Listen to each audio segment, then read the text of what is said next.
So I want to talk about Clarence Thomas. There's two things going on here that I want to talk about. The first thing is this sort of faux controversy that's going around about Clarence Thomas right now. And the gist of it is Clarence Thomas has rich friends, has a rich friend. Okay. Um, I read the ProPublica expose on Clarence Thomas and all the terrible things that he did and all of the corruption they exposed. The bottom line is he has a rich friend and he goes on boat rides and sometimes goes on his private plane. Um, so there's this whole explosion right now on the left wing internet, left wing media, talking about how Clarence Thomas's corruption has been exposed. He has a rich friend, and he goes on his vehicles, and sometimes goes to his house, his summer cabin, and hangs out with them there, taking a ride on that plane. So that's the extent of the controversy, of the corruption that's been exposed by Clarence Thomas. So it's a major non-story. When you read the reporting, the original reporting, when you read the breathless commentary of the pundits, the YouTubers, the media that's talking about it, what you're going to hear is keywords. You're going to hear blah, blah, blah, right winger, blah, blah, blah, billionaire, dot, dot, dot, right wing, billionaire, far right, etc., etc. And it's designed to alarm you and cause you anxiety into panic because dot, dot, dot, rich guy, blank, blank, blank, right wing, right? It's filled with these keywords that are emotional keywords for people on the left. And hopefully they're going to persuade people who are in the middle or somewhere just a little bit on either side. So that's this whole fake controversy. There's nothing to it. There's a great article in the Wall Street Journal that debunks it, and there's not even there's not an appearance or a threat or a implication of a conflict of interest. It's rich friend, something something favors, something something, right, corruption. So it's a complete non-story. The whole background to this, though, is there has been a years-long campaign to do anything possible and try anything to see if they can unseat Clarence Thomas from the bench. That's the goal, right? All this stuff going on with his wife. She's tied to far right Heritage Foundation, which isn't even far right, it's mainstream conservative. So they've been working on this for years, actually. They've been working on this still under the Trump administration to create a media buzz and create a media story and panic that hopefully, if the wind catches it right, they can unseat Clarence Thomas from the bench. So this is a campaign that's been going on for a while, and it's pretty clearly coordinated. Pretty clearly, everyone's got the memo. Everyone got the talking points. Get rid of Clarence Thomas, okay? But that's not the worst part of it. The worst part of it is it's part of a pattern of how the media and how left-wingers talk about prominent, successful black conservatives. That's what's really disgusting about it. That's the thing that I find really outrageous, that it just goes to a deep racist core of modern Democrats, and particularly the journalist class, and particularly the elite, educated tastemakers class. Okay, so there's a little context to this that I need to start with. Journalism as a profession used to be a working man's profession. It used to be a working class profession where people had, more modest backgrounds, maybe didn't go to college, didn't go to a fancy college if they did. And that was kind of the class of people who were journalists. Well, over time, in the last few decades, kind of in an accelerating fashion, the journalist class has become more and more really just a established, born wealthy, born elite, born upper middle class, born into my parents went to Princeton, my parents were journalists, my parents were in the government, et cetera, et cetera. My parents were politicians. So the journalist class is an elite class of people who were born at the top, pretty typically speaking these days. Um, and that's material because these people talk in such a degrading, disgusting, condescending manner about black conservatives who are successful and come from unbelievably impoverished backgrounds. So when you're reading someone, and I don't, if you're reading this ProPublica article, I don't know this journalist from ProPublica, but it's a safe assumption what class of person he is and how he was born and how he was brought up. This is something that Matt Taibbi actually discussed on Joe Rogan's podcast. If that's something you'd like to investigate a little further, the background and class of your typical journalist these days. But they're going after conservative men like Clarence Thomas, who grew up extremely poor in extremely difficult conditions and overcame a lot, not to just be stable, successful, good parents and good citizens, who actually became extremely successful and came from the very bottom of society to rise to the top of society. And the manner in which they talk about these men, women too, it's been a while since I've thought about Condoleezza Rice, but the most ire has been towards some of these male figures. But if you're Candace Owens or you're Condoleezza Rice, you're going to get the same crap, right? And you look at Clarence Thomas. I want to run through the history of a few of these guys that the media tears down, that the left-wing Democrat elites tear down.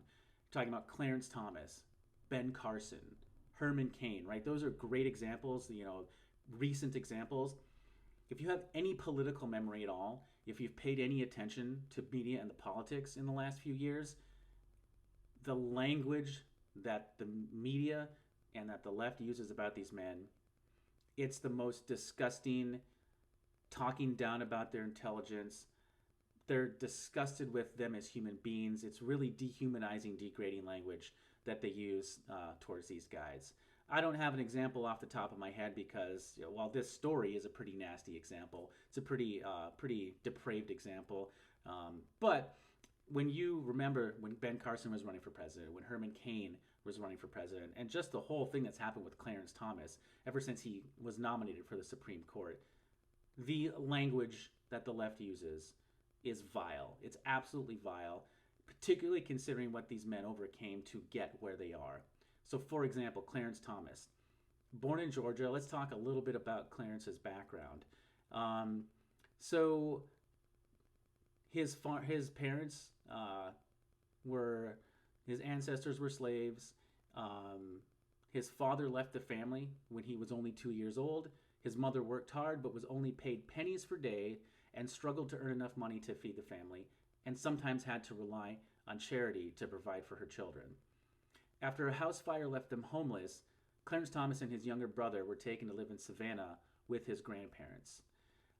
There, Thomas experienced amenities such as indoor plumbing and regular meals for the first time.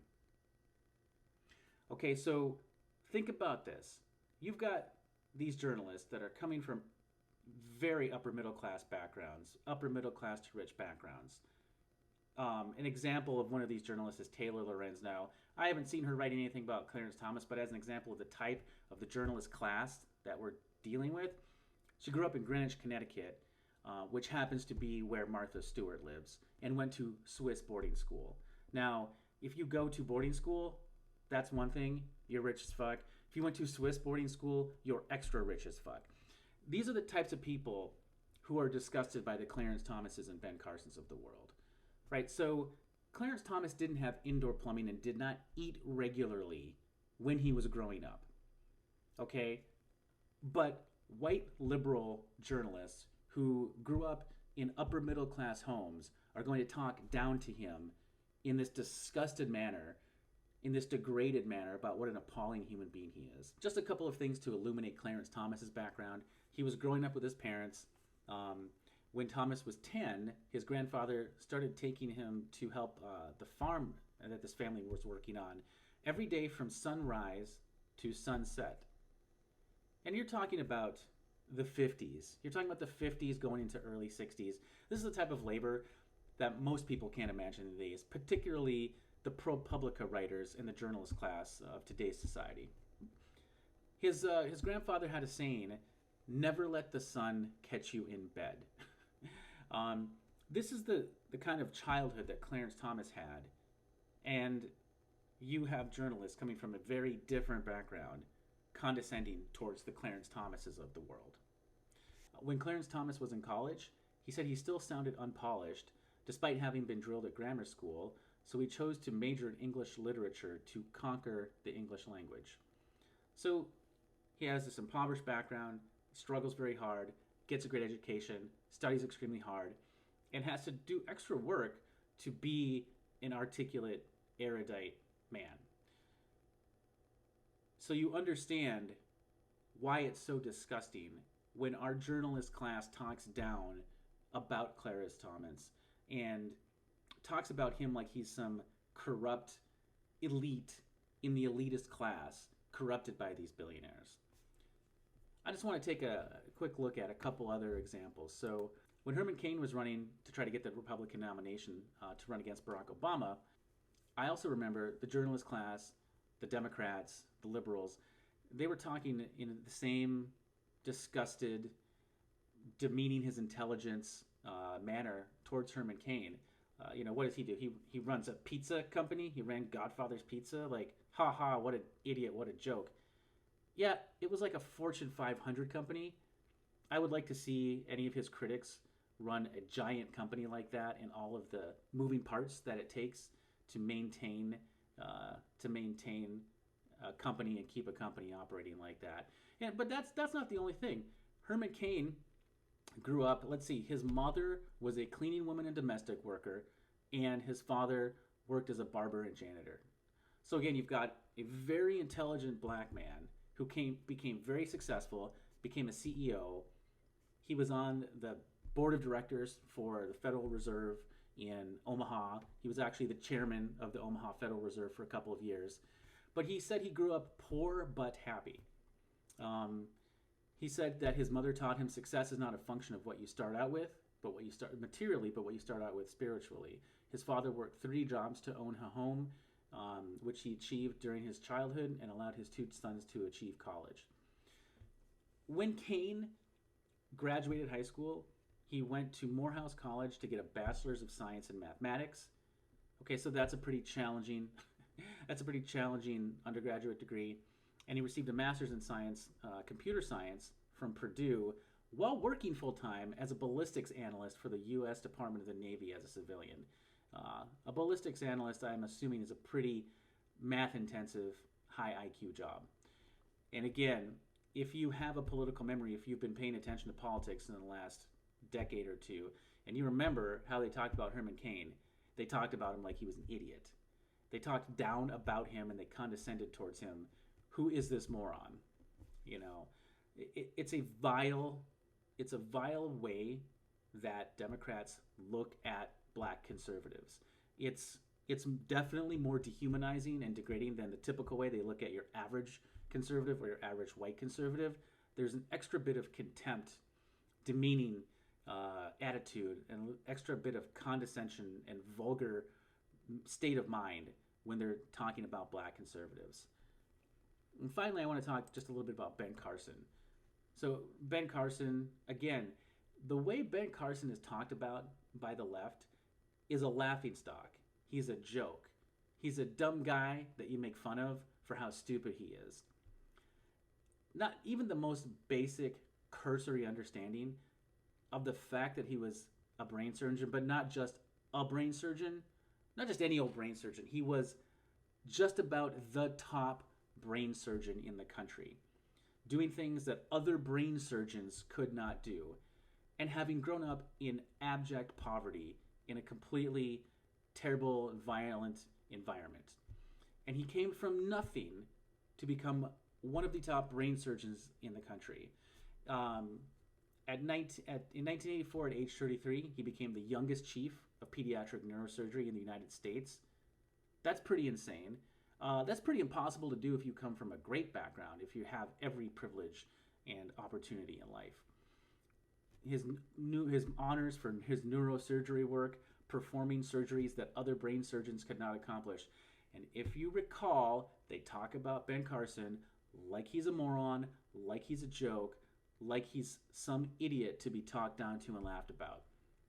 This is a very vile and disgusting problem on the left, and it's something that needs to be called out more and something that needs to be really pointed out when you see the way the left talks about black conservatives, very accomplished, very intelligent black conservatives. This is a disgusting trend. It's a really vile pattern, and it has to stop.